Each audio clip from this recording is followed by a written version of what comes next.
لو انت اول مرة تدخل قناتي، معاكم عمرو يوسف، ودي قناتي على اليوتيوب قصص حقيقية تكشفت. النهاردة جبت لكم قصة جميلة جدا مهمة جدا. يلا بينا نشوف الراوي خليته يحكيها ازاي. واهم حاجة، لو انت اول مرة تدخل قناتي يا ريت تعمل اشتراك في القناة، ويا ريت تعمل شير لاصحابك، ويا ريت تعمل اعجاب، وما تنساش التعليق. يلا بينا نشوف القصة مع بعض. لا تغلق هذا الفيديو قبل أن تستمع إلى هذه القصة كاملة للنهاية، لأن ما ستقرأه قد يكشف لك سرا لم يخطر ببالك أبدا. السر الذي يجاور جيبك كل يوم، يضيء عينيك ليلا، يسرق أنفاسك نهارا، ويقضي عليك بصمت أثقل من العاصفة. تخيل أن زمنك يذوب بينما مؤشر الطاقة في هاتفك يبتسم وكأنه لا يعنيه شيء. كيف تنطفئ روح إنسان بينما قطعة بلاستيكية معدنية تستمر في النبض، تتغذى من الكهرباء، تلتهم انتباهك، تبتلع ساعاتك، ثم تتركك هشا كظل مهزوم. في البداية تظن الأمر تسلية، رسالة هنا، إشعار هناك، فيديو عابر، ضحكة خاطفة. لكن تدريجيا يتحول ذلك المستطيل المضيء إلى سجان يمد لك سلاسل ناعمة ملساء، فتجد نفسك أسيرا دون مقاومة. كل دقيقة تسقط منك كقطرة ماء بينما أصابعك تضغط، عينيك تتوه، قلبك يبرد. البطارية تنفد؟ لا بأس، توصله بالشاحن. أما أنت فمن يوصلك؟ من يمدك بحياة جديدة بعد كل استنزاف؟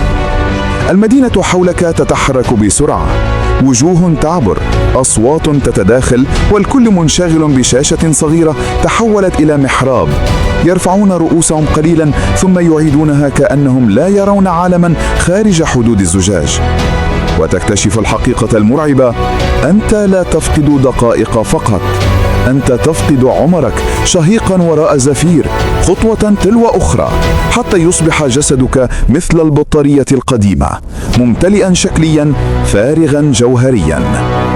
كل لحظة تحدق فيها في ذلك الضوء الأزرق تحرق خلية من دماغك، تحاصر قلبك بوهم التواصل، بينما الأصدقاء الحقيقيون يذوبون من حولك كأحلام منسية.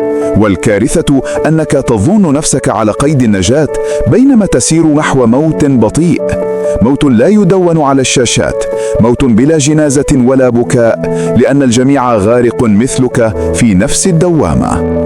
الدرس القاسي يظهر متأخرا، البطارية تذبل ثم تستعيد نفسها بعد دقائق شحن. أما أنت حين يذوي جسدك، لا زر إعادة، لا شاحن سحري، لا فرصة تالية. تلك هي النهاية المخيفة، النهاية التي تختبئ خلف كل نقرة بريئة. فاحذر أن تستهلكك شاشة تافهة بينما الحياة الحقيقية تتوسل إليك أن تراها قبل أن تصبح مجرد رقم إضافي في قائمة من رحل بصمت تحت لافتة موت البطارية، موت بالبطا. ظننت نفسك المتحكم بينما الحقيقة عكس ذلك تماما، عقل مسلوب، إرادة مشلولة، وأيام تتلاشى كدخان يتبعثر في مهب ريح باردة.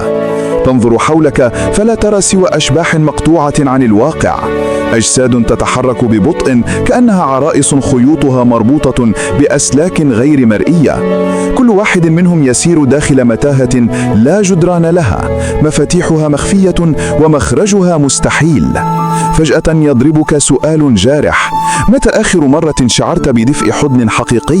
متى التقطت أنفاسك بعيدا عن إشعاعات سامة؟ متى سمعت قلبك يخبرك أنك حي؟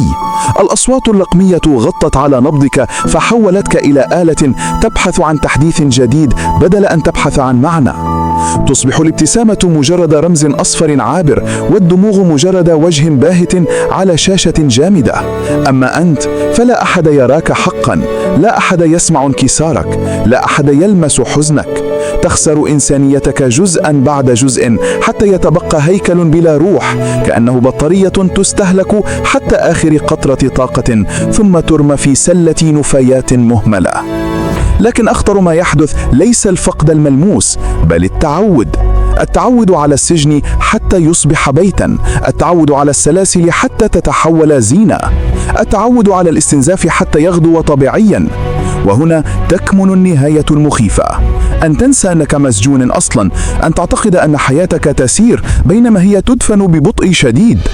وفي لحظة صمت نادرة عندما تنطفئ الكهرباء فجأة تدرك الكارثة، تدرك أنك كنت حيا في جهاز ميت بينما روحك اعترت دون وداع. تدرك أن موت البطارية لم يكن إلا مرآة موت الإنسان نفسه، موت لا يعلن، موت يتسلل، موت يلتهم كل شيء دون أن يسمع له صوت. ارتجف الصدر فجأة، برودة تسري داخل العظام، عيون تائهة تبحث عن نافذة خلاص. الأفق يبدو بعيدا، السماء صامتة، الطرقات موحشة، والذاكرة غارقة تحت ركام صور متكسرة. كل دقيقة تمر تعلن انسحاب جزء جديد من القوة الداخلية، كأن الزمن ينهش الجسد بأسنان حادة. صوت داخلي يصرخ: استيقظ، ابتعد، أنقذ نفسك. غير أن القيود أعمق من مجرد معدن أو حديد، قيود مصنوعة من إدمان، من فراء، من خداع طويل الأمد. تدري أنك تسير نحو هوية بلا قاهن، لكن الخطوات تتقدم كأنها مدفوعة بقوة خفية. تتخيل نفسك داخل غرفة مظلمة، مصابيحها تشتعل لدقائق ثم تخمد فجأة، تاركة ظلالا مرعبة تزحف على الجدران. يقترب شبح بلا ملامح، يمد يديه الشاحبتين ليخنق أنفاسك، فتدرك أن ذلك الشبح نفسه انعكاسك، نسخة مشوهة صنعتها بنفسك حين سلمت السيطرة. رغبة أخيرة تتولد: الهروب. تهمس لك الروح بأن بابا موجود، بأن الأمل لم يدفن كليا. تحتاج فقط لشجاعة انتزاع رأسك من الوحل، لشجاعة إعادة الاتصال بالسماء، بالأرض، بالوجوه الحقيقية لا الشاشات. تحتاج لصوت قلبك يعلو فوق ضجيج الآلات. القرار يصبح مصيريا، إما أن تظل أسيرا تحت رحمة وهم قاتل، أو أن تمزق الأوهام وتخرج باحثا عن حياة صافية، حياة لا تقاس بشحنات بل تقاس بصدق التجارب، دفء العلاقات، لحظات الذوق الطبيعي. هناك فقط يمكن للإنسان أن ينتصر، أن يعود كاملا قبل أن ينطفئ نهائيا.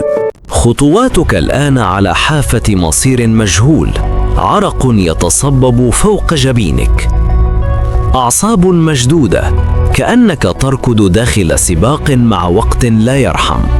كل ثانية تؤكد أن المعركة ليست ضد جهاز صغير، بل ضد استسلام داخلي يتغذى من ضعفك. تتخيل جسدك كمدينة مهددة بالانهيار، شوارعها مظلمة، منازلها خاوية، أصوات سكانها تذوب في الفراغ.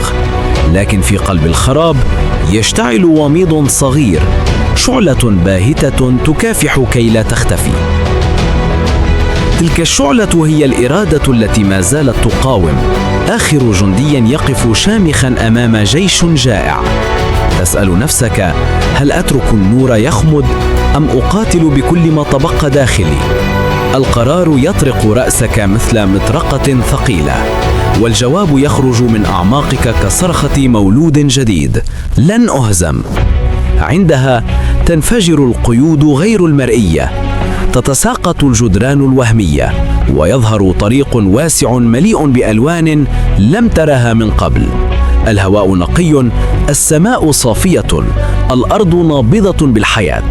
ترفع عينيك فتكتشف أنك خرجت من سجنك الخاص، خرجت من موت بطيء كنت تساق إليه دون وعي.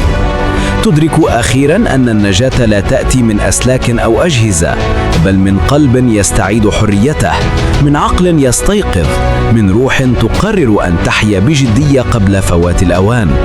هناك في تلك اللحظة تفهم الدرس الأخير أن موت البطارية مجرد استعارة، أما الخطر الحقيقي فهو أن تنسى نفسك، أن تفرط في عمرك، أن تعيش خامدا حتى تنطفئ كليا. سماء تشتعل بلون نحاسي، غيوم متكسرة تتدافع كأنها جيوش مهزومة، والهواء محمل برائحة رماد خانق. أرض متشققة، أصوات بعيدة تشبه أنين غرباء فقدوا الدرب. وسط ذلك الخراب تسير وحيدا، تحاول الإمساك بظل يتلاشى كلما اقتربت.